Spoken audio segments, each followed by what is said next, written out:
And here's something else I've never seen before. This little fella doesn't look like any rat or squirrel that I've ever seen, so that means he's the one I'm most curious to taste. Thank you very much. I appreciate it. Now all I have to do is find somebody who can cook this up for me.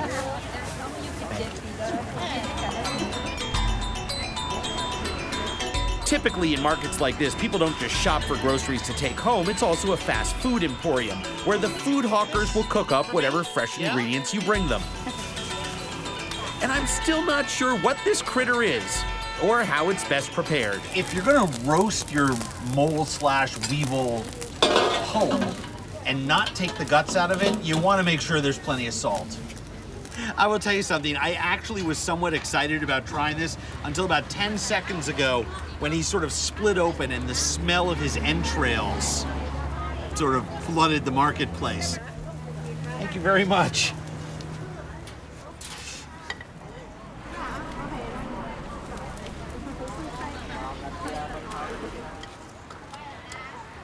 This is like jumping off a mountain, I swear to gosh. It's like parachuting. Sometimes you just have to say ready, set, go. Oh God. Woo!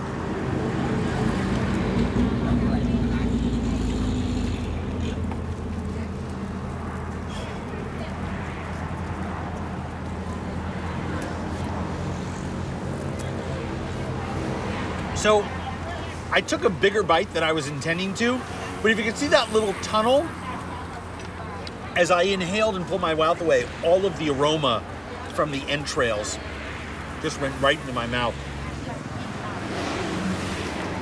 Here's the problem. Every time I say I'm not going to eat it again, I'm reminded of my rule, that is I have to try it twice. Oh. That just has a sour, rancid aftertaste that Sometimes words fail me. Before we leave the jungle market, a couple of follow-ups. First, I finally found someone who identified this creature as what is colloquially referred to as a bamboo rat. It's a cousin to the naked mole rat, but no one in this family looks too appetizing. Second, most people here don't eat their bamboo rats whole. They eat them stir-fried and wrapped in banana leaves. You live, you learn. Well, I'll tell you. Whoa! Spicy. This proves once again that if you take some sort of wild rodent and you skin it and you blanch it and you strip it of all its fat and you shred the meat and you boil that along with lemongrass and chilies and bamboo shoots, just about anything tastes good. You're a very good cook. This is very good. You've got your choice when it comes to pizza here at PJ's. You have hot dog flavored, seafood curry powder, or Hawaiian. You know, I'm gonna have to go with the seafood curry powder. This is not really someone trying to make pizza. This is a combination of artificial ingredients made to look like pizza.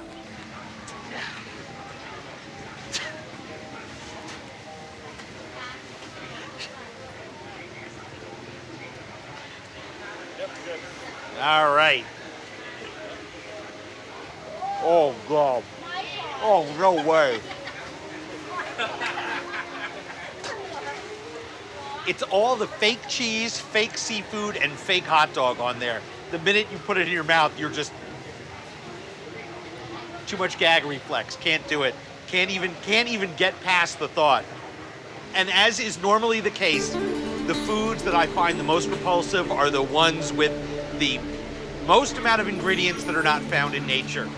This brave vendor serves durian, a spiky, strange-looking fruit that has the reputation of being the smelliest fruit in the world. Once one gets past the smell, it supposedly tastes pretty good. To find out the truth, I asked a few locals for their opinion. What does that smell like to you? Like some sweet. Like sushi? Yeah. Like fish? No, sweet. Sweet? Yeah. I thought you said something else. That's a bad word you can't say on television. Special, like the Malaysia taste. Ah, smells special. That's code word for feet. I'm not convinced, and am inclined to believe this little fella who has a very definitive opinion. Finally, an honest reaction. The durian fruit has quite a reputation throughout Asia. It smells so repulsive that it's not even permitted inside hotels or on public transportation. Penang just happens to be one of Southeast Asia's largest suppliers of durian, and we traveled to an orchard just outside of Georgetown in search of this odd fruit. As we walked the orchard, our guide explained a few facts about the misunderstood durian. I can say that the smell is unique, right? So maybe the smells to the foreigner is something bad, but we enjoy the smell.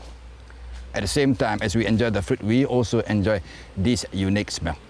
One interesting point about the durian is that they're not really harvested. They just simply fall to the ground when they're close to being ripe.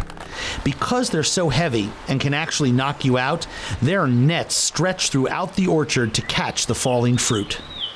The smell first. So, after all the buildup, it's time to taste the forbidden fruit.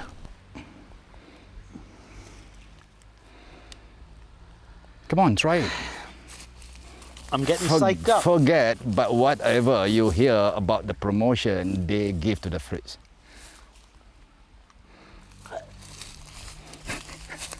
Oh. Well, they are only fruits. They are only fruits. You don't have to be worried. Okay, you don't have to be worried.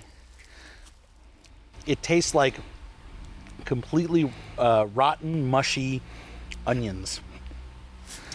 Oh my God. Well, that is your taste. Yeah, no, I respect everybody's right to enjoy what they want to enjoy. Right. I eat a lot of weird stuff, believe me. Right. I'm the king of eating weird stuff. So these are weird, right? More than weird. This is too much for me. Moving on to the main dish, uwak. These are the giant worms, the uwak, The oak, yes. in adobo with soy sauce and vinegar, Vinegar, and onions, chili, and chilies. All right. So the head and the little feet come off. yes. Right? You can eat it all, and then you put out the tough part of it, the skin. And so you don't eat the tough part. Of course, you do not. Right. Don't eat. Of course. Oh, of course you don't. But you suck out all this stuff that's on the inside. All right. Cheers.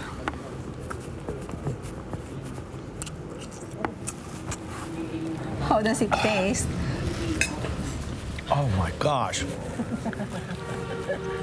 Oh, I don't know what those things ate, Something. but they didn't digest it very well. That's very gritty and very, oh my gosh, you clean out the inside of that stuff, it's like jelly on the inside of there. It's worm jelly. Maybe it's better eaten raw. Better eaten raw. God, I love you. Unbelievable. I wasn't a big fan of the uwak, but it's easy to understand why they're an important part of the indigenous diet. They're a great source of protein, something that's not always easy to come by in this part of the world. First, a little tofu history. Shenkeng is the source, and it all starts here at the Wang Tofu Factory. This place provides 90% of the tofu for the region, including Taipei. That's BS, before stink. Every day, owner Chun Jung Wang and his small group of employees grind the soybeans, boil them, and create the paste that they then press into forms for tofu up to 20,000 pieces daily. It's been done this way for centuries, and the Wangs take pride in their hands-on operation. Tofu demystified, I'm feeling even more confident about heading back to Taipei and taking on what's been called the ultimate. Here it is, something every traveler should experience. Dai's House of Unique Stink. And you guessed it, everything on the menu is made from stinky tofu. But this isn't just any stinky tofu. This stuff is made by the legendary Ms. Wu. Oh, nice to see you. They make the tofu upstairs? Yeah, Yeah? we're making third floor. It's 2 stories up, and I can already smell something foul. Ms. Wu's laboratory, as it seems, is filled with vats of varying stages of stink. She starts with blocks of frozen tofu that are immersed in a secret black mixture of fermented vegetable matter. As the tofu thaws, it absorbs the bacteria. That's ripe. Oh, she's slathering it on there. Yeah? Oh, it gives it's a whole new meaning to the term smell my fingers. That was This very tofu cute. is so unique, each piece is stamped with Dai's logo. The pieces are transferred to a new vat of room temperature matter every few days. These things are alive. You can This see is that. living food. You look that. I'm waiting for something to leap out of there and grab me by the throat. It takes about 2 weeks for the tofu to reach its ultimate stink factor, and at that point, it's packed up and put in the freezer to keep until Ms. Wu is ready to prepare it. As I anticipate eating the ultimate, I think about all that earlier bravado way back in Shenkeng. You just can't believe how good this is until you actually get your mouth around it. Whoa! The smell of this stuff alone beats the street version 10 times over. It's been a long time since food has intimidated me as much as I am intimidated sitting in front of these two dishes here. I can only imagine what the cooked Taiwanese hamburger, that's cow stomach with the fried stinky tofu bun, or the stinky tofu with 1,000-year-old egg salad is going to taste like. I'm scared to try either one, quite frankly, and, well, I guess there's no delaying.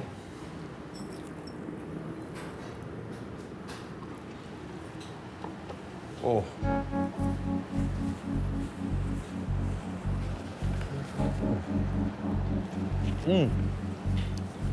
I can't do it.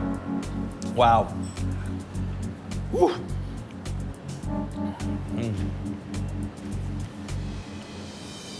Here's the problem. The cooked stinky tofu tastes so rotten, I can't get it down past the back of my mouth. It's that automatic reflex that just tells you, don't do it, you can't eat it, you can't eat it. There's a sour, spoiled flavor in my mouth that is absolutely singular. There's nothing quite like it. It's like rotten nuts mixed with rotted fish. Now, the cooked stinky tofu that I had on the streets in Shenkeng, well, that doesn't even compare to this. No way, no how. I mean, that's like comparing boxed or jug wine with a 75-year-old Burgundy. I mean, it's not even in the same ballpark. It's not even the same food. That is absolutely horrifying. Okay, I've gone from scared to repulsed, but I said I'd try it. Raw stinky tofu salad mixed with 1,000-year-old eggs. Then in this corner, oh my gosh, bring this back. No, wait, you take that. This is the fully dressed and liberated 14-day-old steak, garnished with nuts and little fried crispies and scallions and the 1,000-year-old eggs. Let's see how this is. Whoa.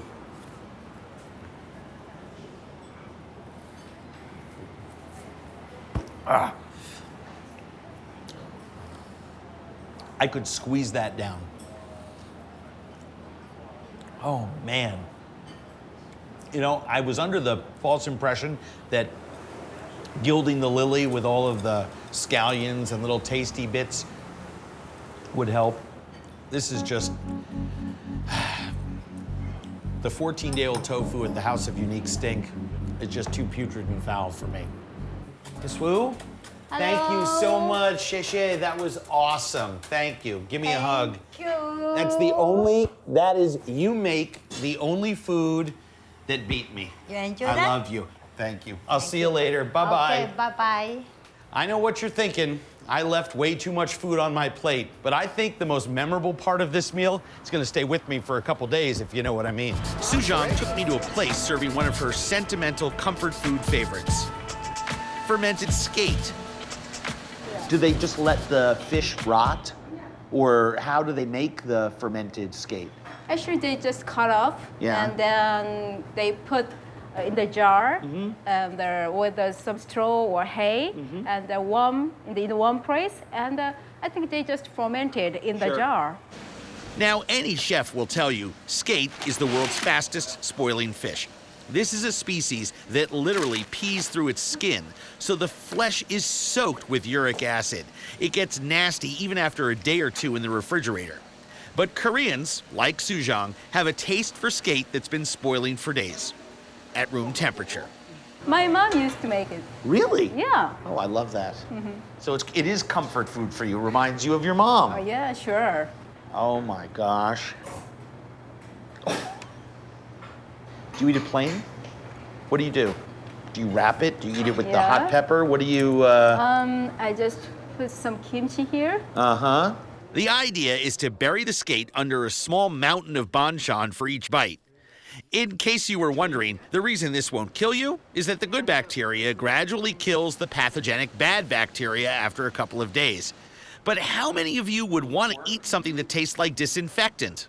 It's like someone just washed out a old rusty bin down in the basement with a quart of Clorox or something. Oh my God. There's only a handful of foods out there that have the reputation that this stuff has, though.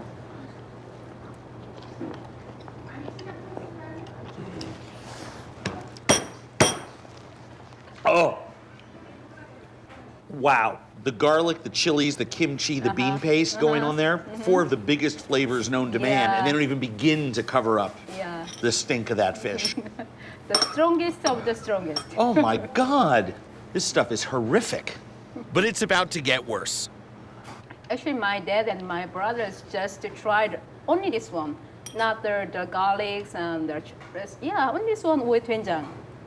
Oh, Yeah, really? Yeah. Yeah, they've got to be crazy. They've got to be nuts. So, a bite with just one ingredient, and almost no attempt to cover that stunning stink. I don't want you to go home tonight and say to yourself, that Andrew Zimmern guy, he was a big food pansy. This is how your father and your brother did it? Yep. Oh, see, you can't even breathe in and get psyched up about this food because it's just so smelly. Smell that. See what I'm talking about? That's nasty. That is nasty.